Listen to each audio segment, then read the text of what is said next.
lifting of Government Hill. We just talked about that. Yeah.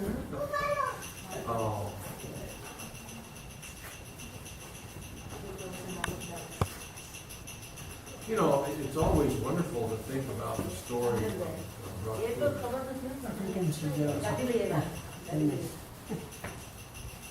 Krishna had just killed this demon. What was his name, the bull demon?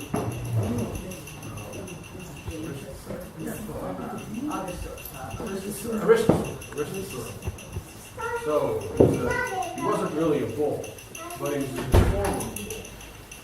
And so he was a demon, and so Krishna ended up killing the demon. And so Krishna was considered contaminated because he had killed a bull. And so Radharani told him that you need to take a bath.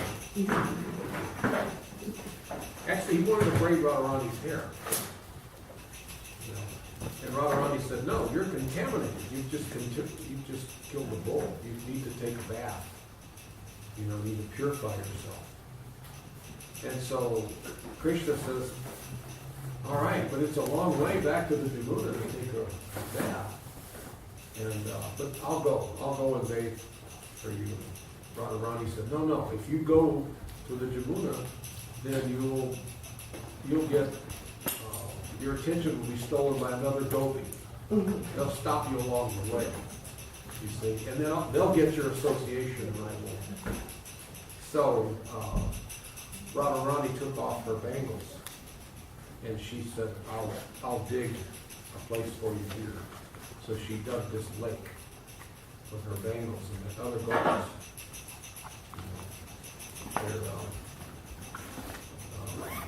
so they dug it out of love for Krishna. They dug this lake, this kund. So it seems like there's more to the story. All the gopis got together and they were digging. And then, I know because the Krishna encountered And they carried water from us. Oh! Did they form a line? Huh? Did they form a line? Yeah. To transfer the food, yeah. Mm-hmm. So, you know, that's always a sweet pastime. It's such a wonderful and peaceful place. You sit by Radha. Wonderful. Amen? By Sundami's mercy, I was twice. Yeah. It's I think it's my favorite place in the whole world. The first time it was very cold and not very welcoming.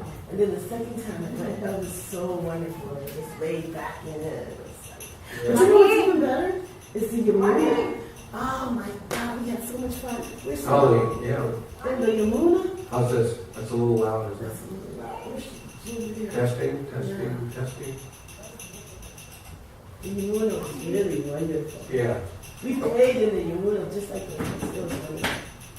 Of course, the Yamuna's changed a little bit over the last few years, but so yeah. What else? Anybody?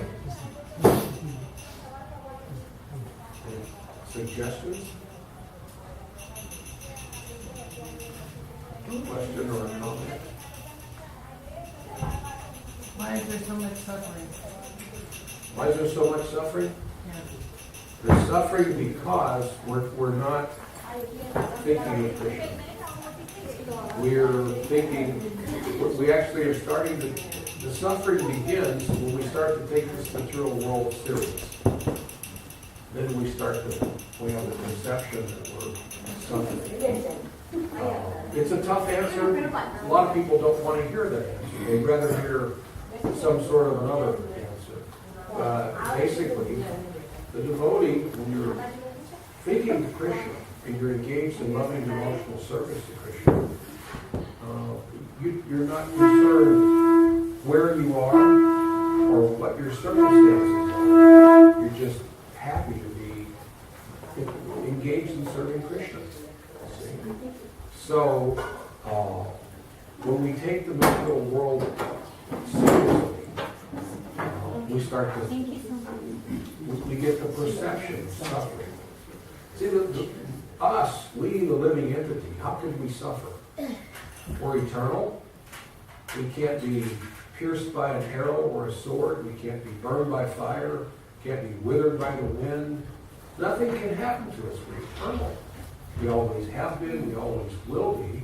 And our nature is to be Sat Jivananda, eternal. Always have been. Always will be. Full of knowledge, to know everything, and Ananda, always blissful. So when we see ourselves, as a spirit soul, part and parcel of Krishna, when we have that realization, then nothing can make us suffer, you see. It's when we become more and more attached to the material world and the material conception. Let me rephrase that. It's when we haven't escaped it enough. We became attached to the material world when we came here, you see. We became involved, tangled up, you see. So, as we escape this consciousness that I am my body, and that this material world is my home, as we escape that, the suffering is always the same. But our consciousness of suffering dwindles. You see what I mean? This material world is, this material body is a place of suffering and ignorance. You see, the material world is a place of suffering. You know, but only if you take it seriously. Only if you believe that this movie that I'm seeing, this temporary happening, if you believe it to be real, then the suffering is tremendous, you see. It's like if you go to a movie and you're sitting there and they have these great big screens, you know, and you see, like the world is going to end. You know, they have some story like that. The sun explodes, it's going to kill everybody. So they show the sun exploding, and then you see Tucson burning, and you're thinking, oh my God, this is terrible. That's not really happening. You can actually feel, you know, you can see some of these movies that'll make your pulse really go up, you know, your heart rate. Maybe that's what I need. I need to go to a movie. I never thought of that. But, you know, your heart will race and you'll gasp, you know. When I was a kid, I used to go to these horror movies. And, you know, like when the guy was killing the woman in the shower in Psycho, you know, people went, ah! You know, it's not really happening. You know, it's not even a knife that he has. It's probably dull, you know. And it's not real blood. But it sure looks real. And for a moment, part of you can say, oh, that's terrible. Well, it's not. It's not terrible. Because you've got a director who's going to say, cut.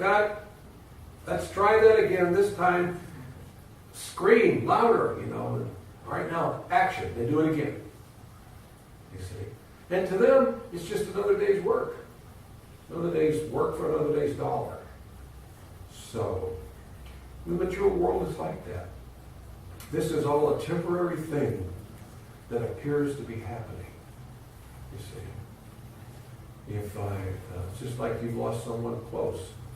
If we can see that neither of you are your bodies, you realize we'll be together, and it won't be long.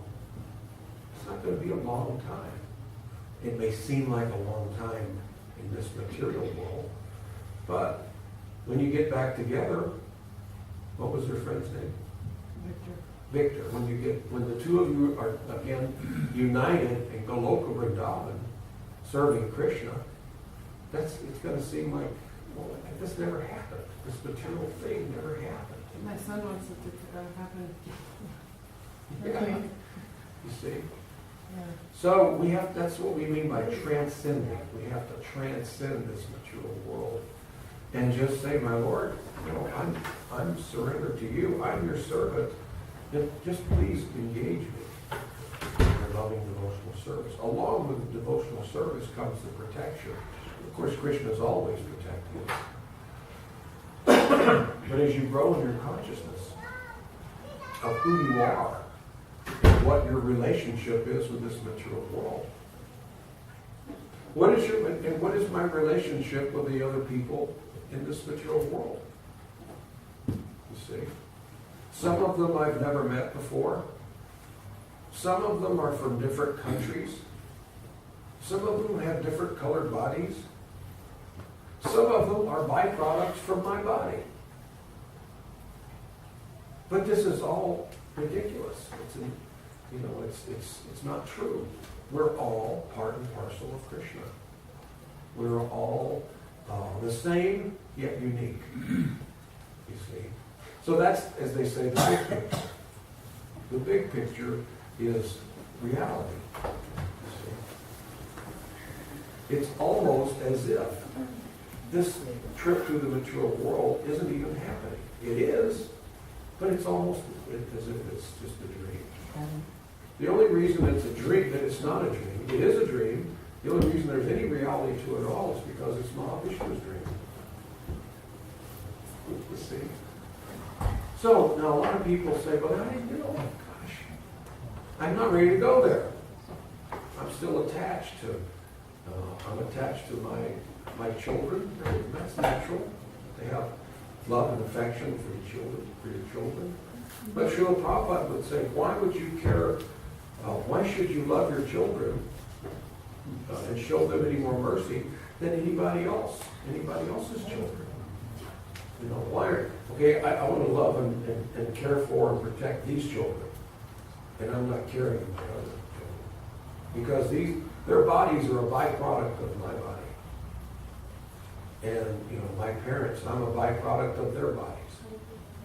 And their bodies were byproducts of other people's bodies, so those are my relatives. It doesn't make sense for the transcendentalist. Is it okay that you detach from your kids? Oh, not define detached. Like if they have to go, like it doesn't bother you as like you're attached, but I mean you can, like if they leave, it won't be as hard. Like it's not like. Well, I think in your case, what you're thinking is that first of all, you'll be safer, and the immediate family will be safer, and he'll get care. So it would be foolish if you were attached in the way that, oh my gosh, I just can't bear you being gone. If it's better for you, your immediate family, and for him, then it's not that you're detached. You just see something that's better. You're still attached. There's going to be some attachment to our children. But it should be, we recognize that you're my child and we've spent a lot of time together. But we shouldn't just show that love to just our children or our cousins, or brothers and sisters, or mothers and fathers. You see, we can become just as attached to people who aren't our children and aren't our relatives. Just as attached and love them just as much. You see, the children may have a special place, but it's not like it's so way off the charts compared to everybody else. That's material consciousness. They'll have a special place in our heart, but it means that they've got a little bit more of our attachment to them. Does that make any sense? Yeah, but I truly feel detachment. Like if I had to give them to their father or whatever, I would be fine with it. Yeah, in your case, there's nothing wrong with that. It's practical. And later on, you may feel some separation and say, gee whiz, I'd really like to see him and visit with him. But for right now, distance is good. So long as he's got care, he's being taken care of. You know, does that make any sense? Is your question? I have a question. Yeah. Do you think the word love is like mislabeled a lot? Oh, Because I think that a lot of people talk about love, even for their children or a partner, but it's not what, it's not the real love, you know what I mean? It's an attachment or it's a possessiveness. It's all of these other qualities that are, not a higher form of love. Right. And I think it's confusing because it's just a word that's thrown out there so much. Yeah. Oh, I love my car. I love my job. Love your shoes. Yeah, it's like it's become meaningless. Love your hair. Who does your hair? So, Love your nails. So it becomes like almost a meaningless word. What is it? What does it mean? See, in English we've got that one word, and it allows us to. This is the world of the cheaters and the cheated, and it allows us to cheat. Because I can say, I love what you've done with your hair. And then I can tell you later on, I love you. You see? So if you question me later when I'm doing some nonsense or telling somebody else the same thing, I say, well, I loved you like I loved your hair. I love your car. Well, it doesn't mean I don't love his car too, and I love my car, and I love every car like that, you see. So it doesn't say it. We say the word, and then I let you assume what I'm saying. See what I mean? So later on, when I'm called on it, I can squirm out of it. Well, I never meant that, You see what I mean? The world of the cheaters and the cheated. People whose hearts are covered over. You see, it's difficult for people to realize their dark side. You see, we all have a dark side. That's why we come in this material world. We up and walked out on Krishna. We just up and walked out, looking for something better. I've told this story before. It's like if you picture two people that have been together, they're married, and they've been together for, let's say, 30 years. And both of them have given everything to each other, and, you've done everything to make that person happy. You think things are going just fine, and all of a sudden one day that person says, you know what? I think we should see other people. You're going to say, what? It's just like throwing ice water, a bucket of ice water. What? Well, that's what we did to Krishna. Krishna gave us everything. For eternity. He gave us the best years of his life. But he gave us everything. And then we start to wonder, I wonder if there's anything as good or if not better than you. I think maybe I can do without you. I can replace you. You see.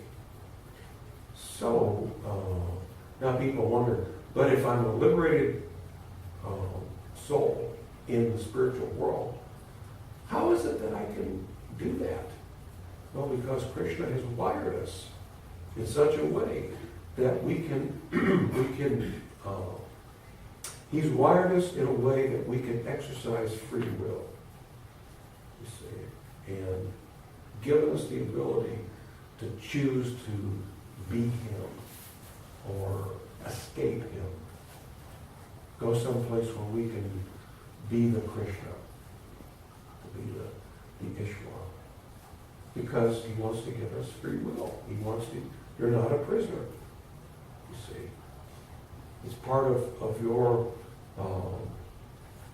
Leela with Krishna. Now, not every soul is going to do that.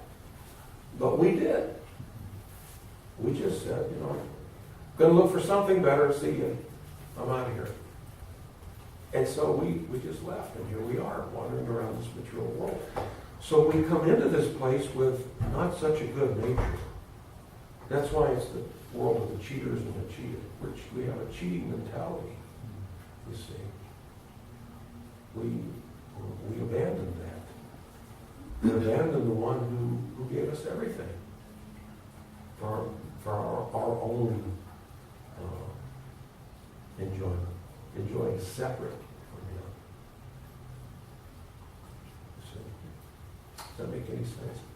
Yeah. So anybody that's not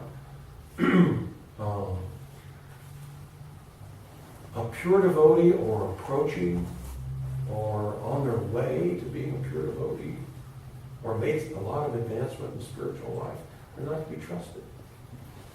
Other than those persons. Other than, because a normal person, no matter, they may say, hey, I'm a really good guy. Like the people you see that run for office. They've got a picture of a guy, he's in his best suit. He's got this smile. My name is Herb. And I've never stolen anything. I just want you to give me a chance. I'm just looking for a chance to steal.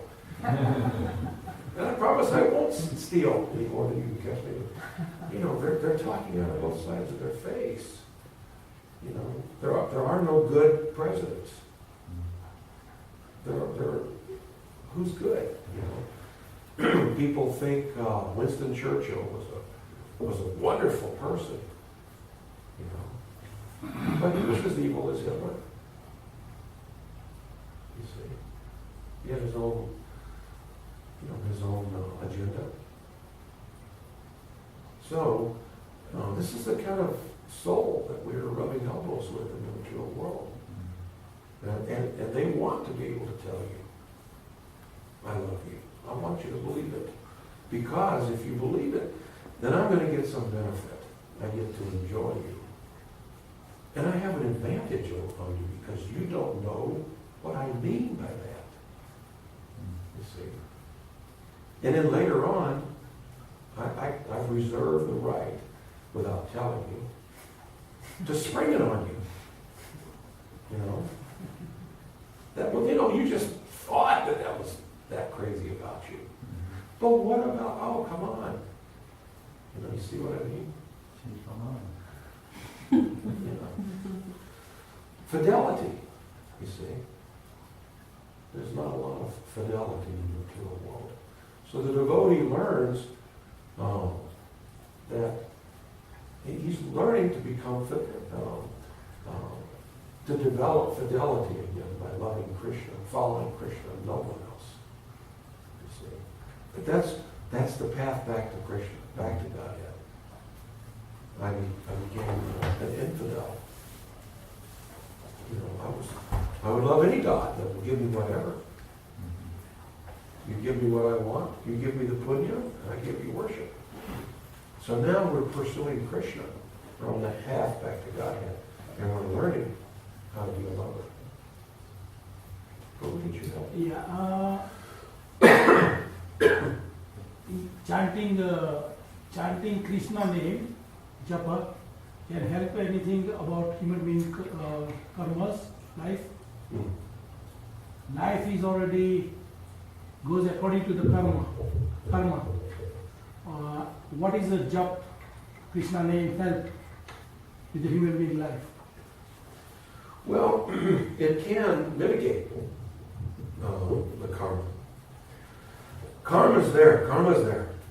So what help get for the jap? If we're sincerely chanting Hare Krishna, then Krishna may be pleased on you. When you're chanting Hare Krishna and you're begging, oh my dear Lord, please engage me in your transcendental loving service. But that cannot change your karmas and life? It can. It can? Yeah. So he got a power? Yeah. Krishna can say, oh, you're sincere. He starts to feel love. Krishna says, I'm feeling love here. So you're sincere. So, let me send you a bona fide guru. So what does the guru take? But What does the Guru take? He takes from you. He gives you Krishna. But what does he take? He takes your karma. Guru. Yeah, So Guru got a power. yeah. Not his own, but it passed on to Krishna. Krishna says, give it to me. Through the Guru. Guru takes. Of course, the Guru may have to suffer a little bit. So, that's the deal. So the job can give the gurus, yeah? Huh? Krishna job, mantra can give the guru. Yes. So you cannot go direct with the Krishna without guru. No. You should get a guru first. You have to, yeah. By the mercy of Krishna, one gets Guru. By the mercy of Guru, one gets Krishna. What Krishna says, it's easy to surrender when we're afraid of God. You see, if we think, it's just like if Krishna descended right now. He's coming over the mountaintop over there, riding on Garuda. So we could get the whole town to surrender and bow down to Krishna. The news would be out there with their films, God is here, his name is Krishna, it really is the Hare Krishnas were right. You saw it first on Channel 8. So here comes Krishna. Everybody sees him, they're going, oh, hey, ooh. Haven't been to the temple in 5 years, but I'm always with you, bud. Always with you. So he could do that. He could force it. Everybody, only the fools would say, I don't care who you are. Who would do it? You'd have to be insane. So, Krishna says, if you're sincere about coming back to me, you surrender to my devotee. But I don't need your devotee. I just want to come to you. Oh, so you're looking for material benefit. Perhaps you'd be better off worshiping demigod. But if you want me, surrender to my devotee, and he'll give you me. He will give you authorized devotional service. Authorized. There's a thing called a citizen's arrest. Where you can arrest somebody, but it's not as effective as the deputy. You see, the deputy is deputized. He works for the sheriff, a policeman. He's authorized. You see, it can be done by a private citizen. It's incredibly rare, but a policeman can put the handcuffs on you, take you downtown, and put you in jail if you break the law. You see, because he's authorized. So when you want to perform devotional service to Krishna, you can do it and have some effect. But if you're sincere, he'll send you the Guru to authorize it. It'll become authorized. You see. And that way, 100% of your activity, of your service you're doing to Krishna, 100% of it goes to Krishna. Other than that, we'll speculate. And we're not pure. I was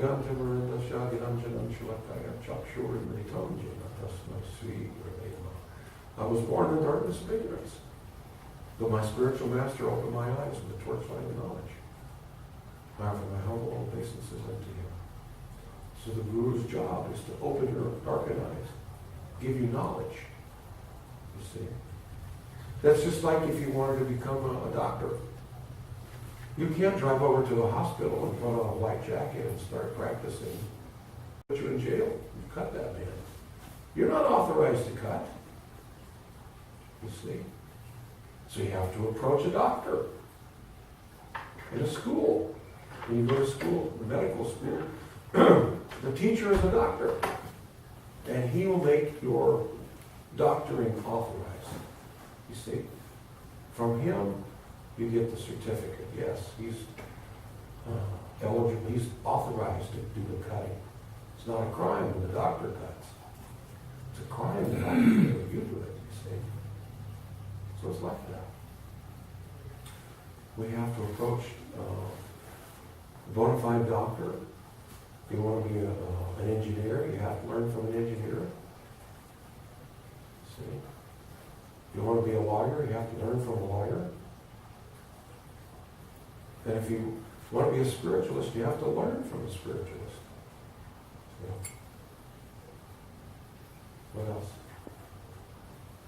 Okay. Could I just, building on that, Oh, how does one, oh, we done? no, I was gonna wait. Is it time? No, I was just, she had a question. I'll let somebody first. No, but go ahead, because you're on a roll here. Yeah. Building on the guru, I understand that. How does one know though when to pick guru? When does guru pick the aspiring devotee? I don't understand that. How that relationship. You know in your heart. It happens in the heart. You see. You may feel, if you're sincere, you know, some people may say, well, you know, I want this particular guru. You know, have you ever met him? No. Do you know anything about him? No. But, you know, I'm trying to think of some of these gurus, like the Mayavadi gurus are really popular. People are following them like they're rock stars, you know. So there's no relationship. So, but it's to be fashionable, you see. So that's not sincere. But if you're sincere, then you can have a change of heart from your association with that person. You see, something about them, you know, will appeal to you if you're sincere. You see, if you're sincere and you're chanting Hare Krishna, Krishna will send you a guru. He'll make arrangement. You see, and we just have to be aware. You know, we have to be waiting to see when Krishna will send. If you want, Krishna will deliver. There are so many. You know, I've talked to some people, different parts of North America, and they say, I just don't know.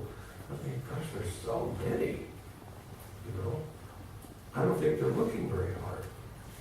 You know, there's so many qualified gurus in our movement. Very, very qualified, incredibly wonderful souls. But you'll know. It's like falling in love. That's the closest thing I can equate it to. How do you know when you fall in love? You just, all of a sudden, here we are, you know. You don't really see there's, well, first we did this, and then you know, it's just like, it can happen at a glance, you see. At the first glance, you think, oh, I think I'm in love. And then later on, you think, yes, it's true. Isn't it like that? So you find yourself in that situation. It's not a thing you plan and execute. If you do, then it's probably not so good. So, One devotee asked Prabhupada, why is Maya so strong? And Prabhupada answered that because your determination is weak. So, but besides that, we see that, you know, many people take up Krishna consciousness to a certain degree and, you know, get some taste from it naturally because it's such a blissful process. But then it just seems like, you know, Maya can just swoop in and recapture us again. So if you could just speak about that a little bit. well, it's because we were still attached. We were still attached to her, to Maya. We're still attached to the kicking. It's true. You mentioned suffering before. Sometimes when people are going out of suffering, there's a poem that I think it was Robert Louis Stevenson wrote that illustrated that. I didn't know fully what it meant until I became a devotee, but it's about a person who's eating their heart out. He came across a man in the desert, and he's eating his heart. He's eating his own heart. And I said to him, how does it taste? And he said, oh, it's bitter. It's very bitter, but it's my heart. In other words, I'm suffering. The whole point of it was I'm suffering, and I'm really accustomed to it. it's become my life. This is what I do. I mean, as far as I can remember when I was a little child, I always had something going. It was some suffering, you know. And now here I am becoming a devotee. Krishna's taking that away. So I'm not ready to let go of the suffering, because when I'm suffering, I get a lot of attention, you know. I can tell myself when I'm suffering, well, I've got a reason why I don't do my service today, because, you know, why didn't you show up to do your service? Oh, I'm suffering so much. Oh, my cat got run over or whatever. Oh, you poor thing. Well, why don't you go take care and see what it needs? So it's my escape. And I don't want to give it up. But what would I be? I gave up my suffering.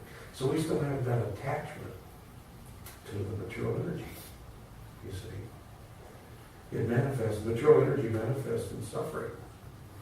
It can manifest in so many different ways. But they haven't given up the attachment. The devotee in a situation like that is in mixed faith. You have faith in Krishna. Lots of faith in Krishna. Some days you even think, I have full faith in Krishna. But I still have faith in Maya. Because you know what? She's always delivered. Huh? I mean, every time I've thrown that bottle up, I got the same thing. She's never let me down. My old friends down there by the tracks, they're down there right now smoking some ganja and throwing down tequila. You know, I can go down there and be with them, and I know exactly what I'll get. You see, I have faith in it. Conviction. I have conviction in Maya. But I have to have faith in Krishna. And I have faith in Krishna, but boy, I know what Maya will give me. And I'm not ready to give it up yet. I'm not ready to walk away fully. So we get to the point where we're just about to make that crossover. Sometimes we have a tendency to fall back. You know. After all, now that I've been a devotee for XYZ years, I've learned so much. I know how to deal with Maya now. See, now I'm on the tricks. So I know how to deal with it. And plus, my senses have become purified, which means I can enjoy a lot better now than I ever did before. So even if it doesn't work out, Krishna's going to let me come back. He's going to be standing there with open arms. See, that's that cheating mentality. I know I said I love you, Krishna, but you know I didn't fully mean it because I was still in Maya. So I'm building a case for myself, you know. So I'm going to go back and try it again. Because, you know, I'll come back to the temple. Mother Sundami's going to say, okay, all right, nice to have you back. You see. So I'll make all the promises in the world. I'll use and I'll use and I'll use. And I'll extract everything I can from me. You see, because I never got cured of that. I never got over that moment when I dropped into Krishna's lap that I'm leaving, I want something better. You see, I haven't been cured. My heart has not become cured. You see, I'm still capable of cheating until we develop full Krishna prema. When you have full Krishna prema, see, there's a Krishna prema. There's over 100 words in Sanskrit for love. Prema is the highest love. You see, and there are words that lead down to, love your nails. You see what I mean? So in English, we just have that one size fits all. But people have a tendency to want to go back and try again. And it could be various reasons. A lot of times they think, I think I can handle it now. I was suffering so much, but boy, I know. Now I know how, and not only that, but I'll mix a little of it together. I'll have a little bit of Krishna, I'll chant some, I'll listen to some kirtans, and I'll only take prasadam most of the time. And I'll follow some of the principles time to time. I'll even read once in a while. I might even visit a temple every so often. You know, I'm going to keep my foot in the door. And I'm going to go back and taste my again. You know. Doesn't make any sense. You know. Somebody else had a question. So I think, Mother, did you have a question? I do have a question. I certainly do. And I'm going to say it's a two-part question. Because what happens, there's like, I've been around for quite some time.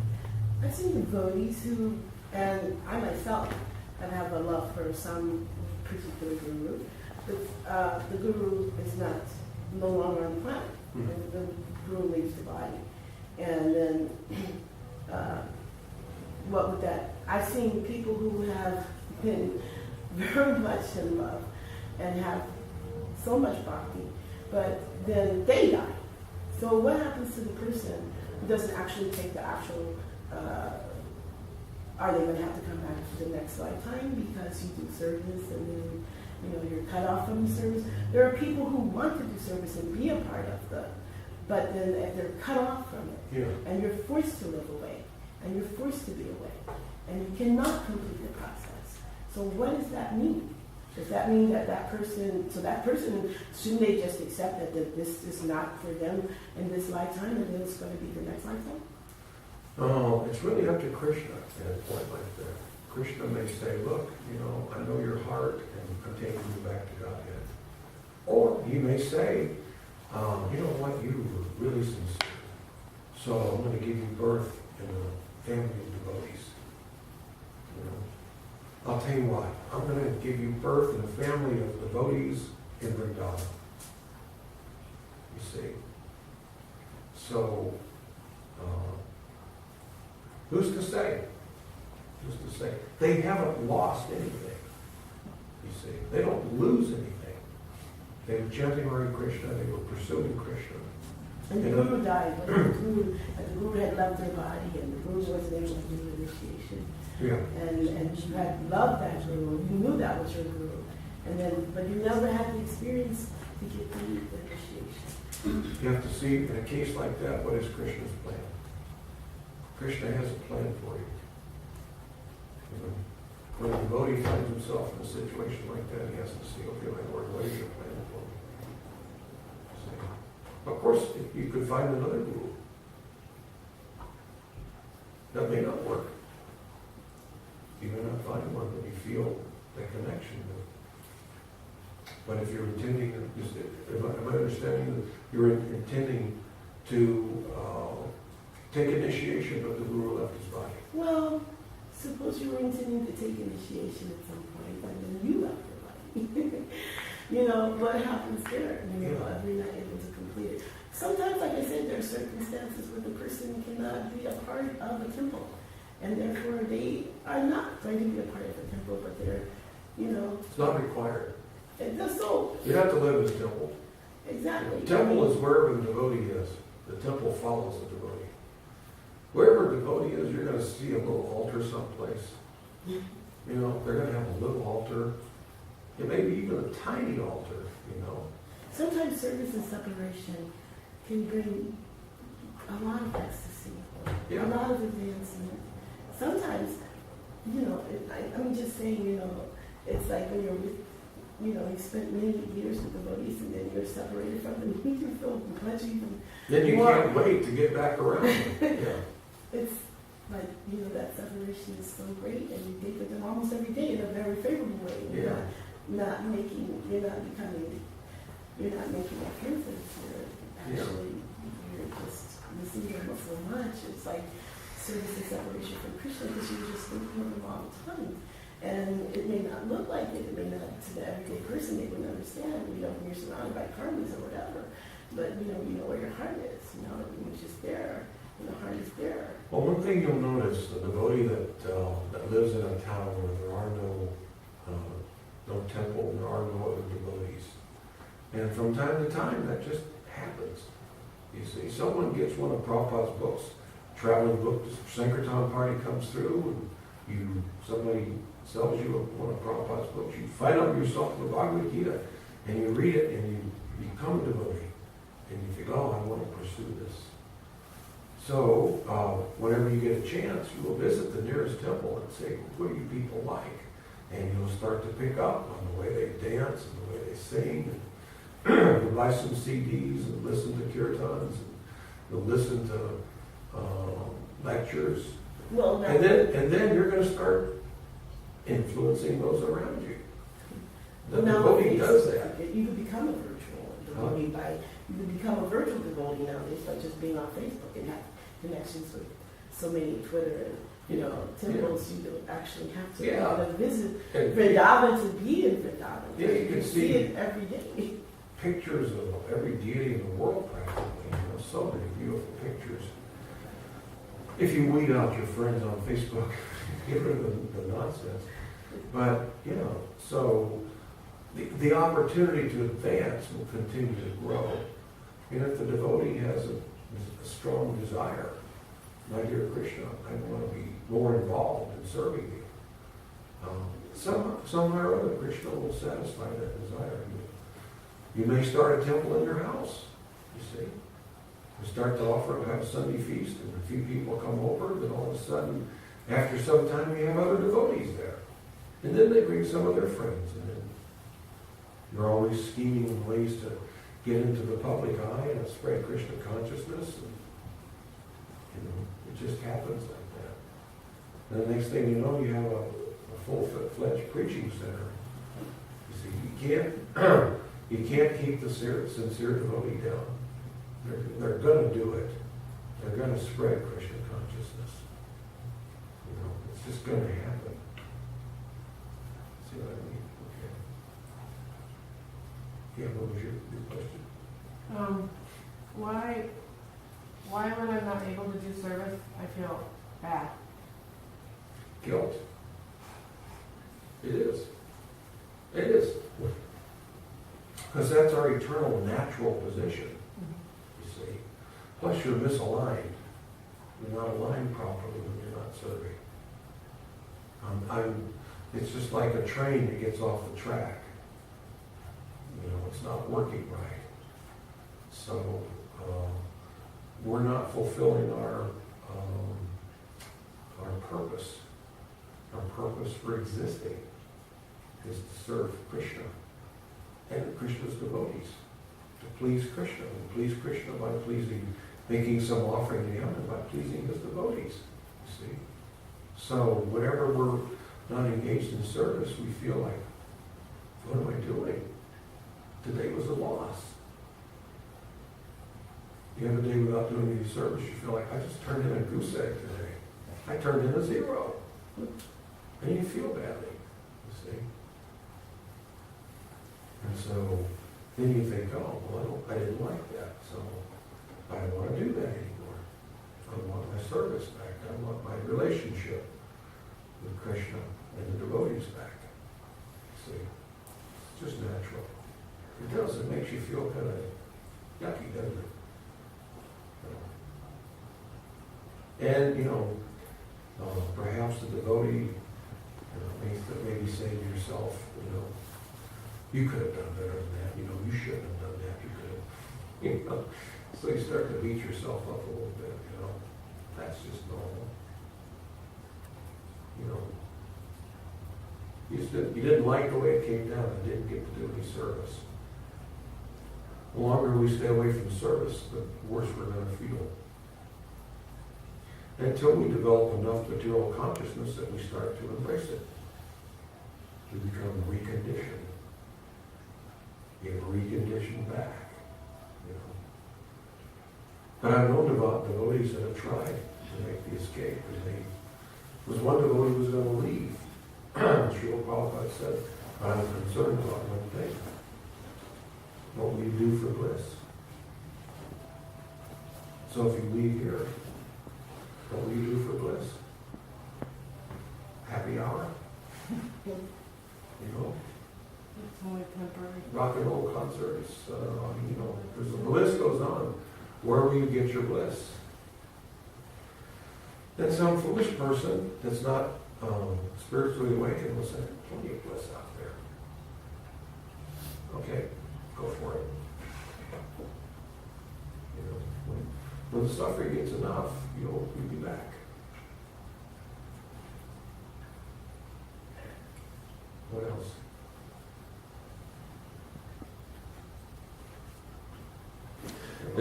Is there times that Krishna will be pleased, but we will be suffering? Or perceiving suffering? Yeah, in separation. We may perceive it, but actually it's not suffering. Well, if we think about it in the unpurified stage, we'll think, oh, that sounds like suffering. To cry for Krishna. Who wants to cry? But in the purified stage, we see that the gopis, when they're not with Krishna, they're crying for Krishna. Jagataka Maharaj used to tell that. You probably heard him say that. Jagataka Maharaj is a big fella, and he can be very animated. And he was saying one time, many years ago, he was saying that we should cry for Krishna. And if you're not crying for Krishna, then you should cry because you're not crying for Krishna. And if you're not crying because you're not crying for Krishna, then you should cry because you're not crying, because you're not crying, because you're not crying for Krishna. You see? So he went on for a long time. He could keep up with it. You see, I can't.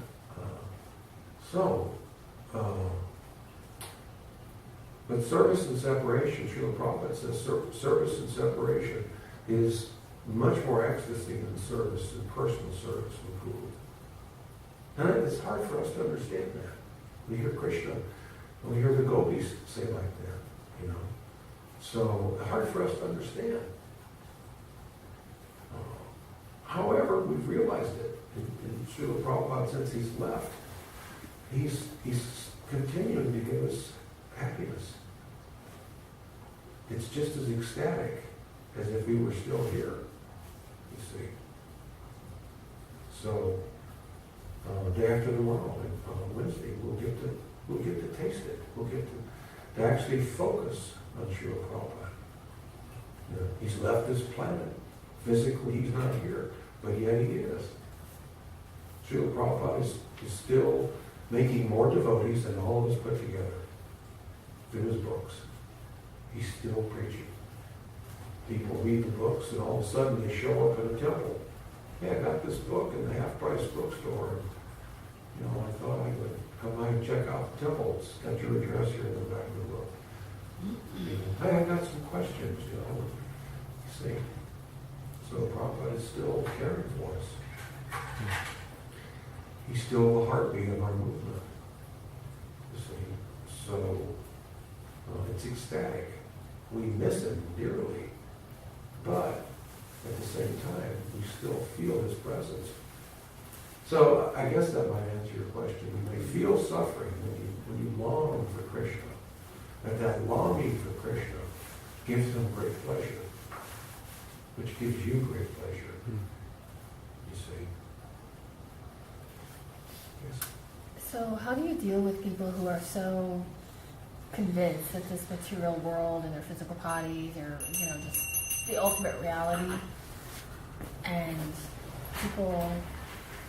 people in their lives are there for their own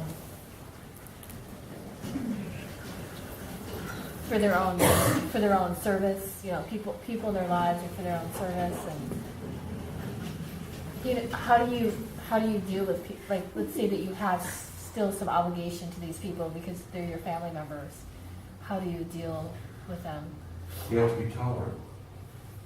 I think we all of us know people like that. We just have to be very tolerant and compassionate towards them.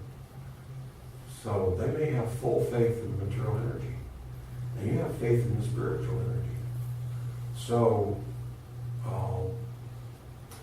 what I'm going to wonder, if I have faith in material energy, you have faith in the spiritual energy, I'm gonna wonder, how's that working for you? Now you may say, oh, it's great, yippee, look, I can't wait for every morning to, but really, I wanna see how you live your life. You see what I mean? They can tell, they'll see, oh, you know what? She's really got it made. I don't know what this thing is that she's got with this Krishna. Her spiritual life gives her some sort of a high. And I admire that. And you know, I'd kind of like to be more like her. But it's from your demonstration. Your words may have some effect, but a lot of times it'll cause them to grab on hold on harder to what they have, you see. Because if it's a friend up here, you know, or a close relative like a cousin that you grew up with, well, they're not, why should they take shelter of you? I know you, I remember when you were a baby, I remember when you used to do this and this and this, and you see what I mean? So they don't want to take your advice, you see. But as time goes by, and they see how you're living your life, and the difference between your life and their life, you'll gain respect, you see. Now, whether or not they'll come around fully, it's hard to say. But they'll benefit from seeing you lead a spiritual life and having a relationship with Krishna. They'll see the benefit. You know, my mother, I tried to preach to my family, my brothers and sisters, my mother. Look, you just go do your thing, okay? Just there for a while, I would give them books for Christmas. You know, and I'd go to their house next year and, hey, where's those books? Oh, well, let me see.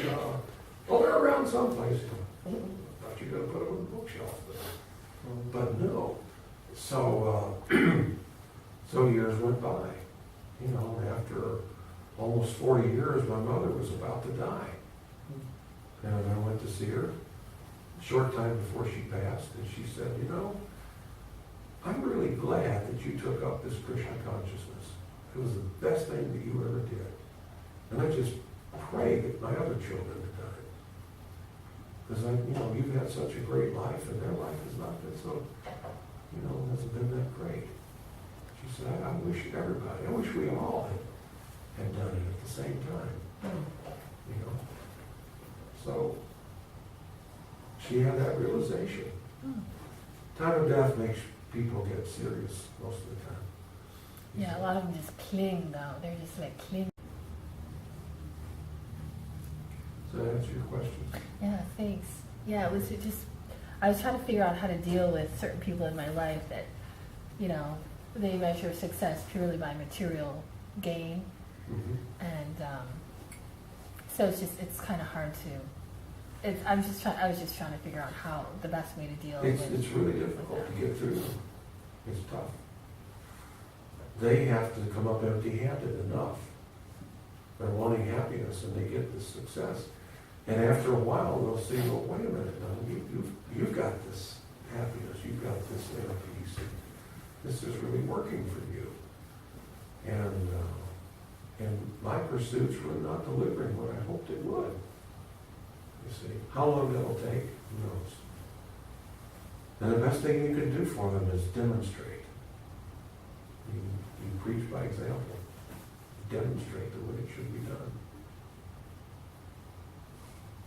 Okay, I'm thinking we should probably wrap it up. So thank you all for coming. Pretty soon I'm going to be leaving. I'm going to be leaving Thursday morning, so if any of you can, if you can come back to Bhagavad Gita class on Wednesday night. So sad to be leaving, but I'll be glad to get back. So again, thank you all for coming. Hope you enjoy your stay. Hare Krishna. All glory to Shiva Prabhupada.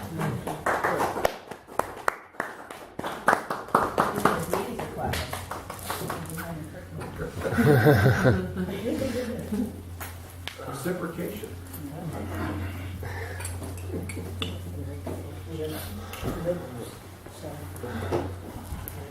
Yeah. It'll tell you my left now. I was thinking again.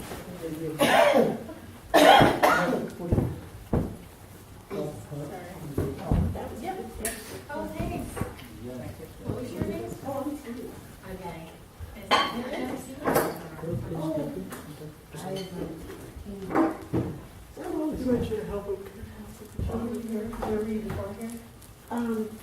I came from Chicago, so